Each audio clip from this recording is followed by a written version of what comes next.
Hello, everyone. Welcome to this week's children's sermon. It's good to be with you again. I always enjoy being able to spend time. And as you can see from behind me, one of my favorite things is books and loving to read and share things with each other as we read.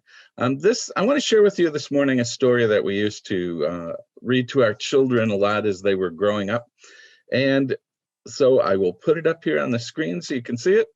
It's a story called The Mitten. Once there was a boy named Nicky who wanted his mittens made from a wool white as snow. At first, his grandmother Baba did not want to knit white mittens. If you drop one in the snow, she warned, you'll never find it. But Nicky wanted snow white mittens, and finally Baba made them. After she finished, she said, when you come home first, I will look to see if you are safe and sound. But then I will look to see if you have your snow white mittens. So off Nicky went, and it wasn't long until one of his new mittens dropped in the snow and was left behind. A mole, tired from tunneling along, discovered the mitten and burrowed inside. It was cozy and warm and just the right size, so he decided to stay. A snowshoe rabbit came hopping by. He stopped for a moment to admire his winter coat. It was then that he saw the mitten, and he wiggled in, feet first. The mole didn't think there was room for them both, but when he saw the rabbit's big kickers, he moved over. Next, a hedgehog came snuffling along.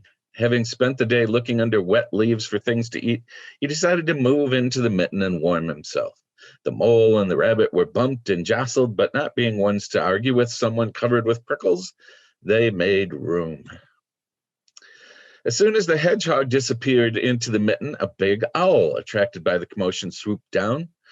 When he decided to move in, also the mole, the rabbit, and the hedgehog mumbled about it, but when they saw his glinty talons, they moved over and made room.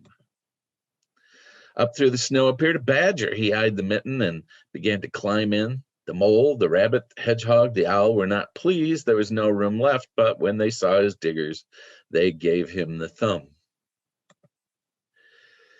It started snowing, but the animals were snug in the mitten. A waft of warm steam rose in the air, and a fox trotted by, stopped to investigate. Just the sight of the cozy mitten made him feel drowsy. The fox poked his muzzle in. When the mole, the rabbit, hedgehog, the owl, and the badger saw his shiny teeth, they gave the fox lots of room. A great bear lumbered by. He spied the mitten all plumped up. Not being one to be left out in the cold, he began to nose his way in. The animals were packed in as tight as could be, but what animal would argue with the bear?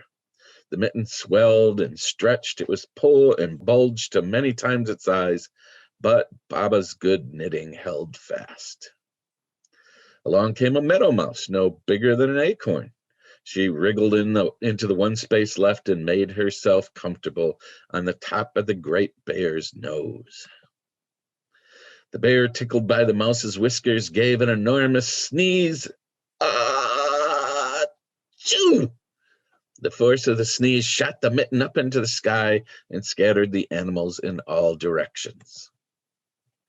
On his way home, Nicky saw a white shape in the distance. It was the lost mitten silhouetted against the sky. As he ran to catch his snow white mitten, he saw Baba's face in the window. First, she looked to see if he was safe and sound, and then she saw that he still had his new mittens.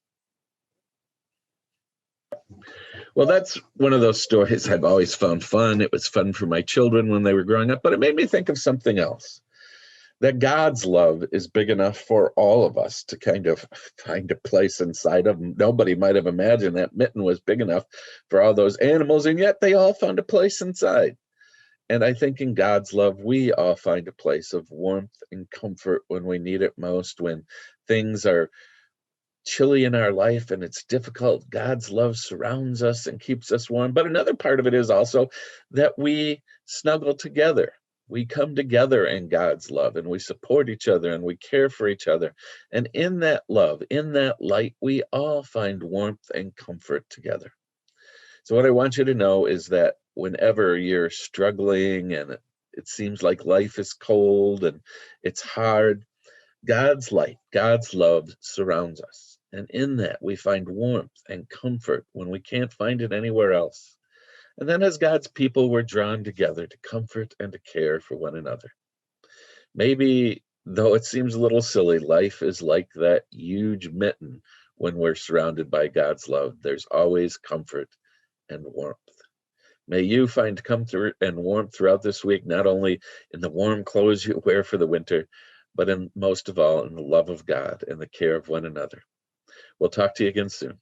Goodbye.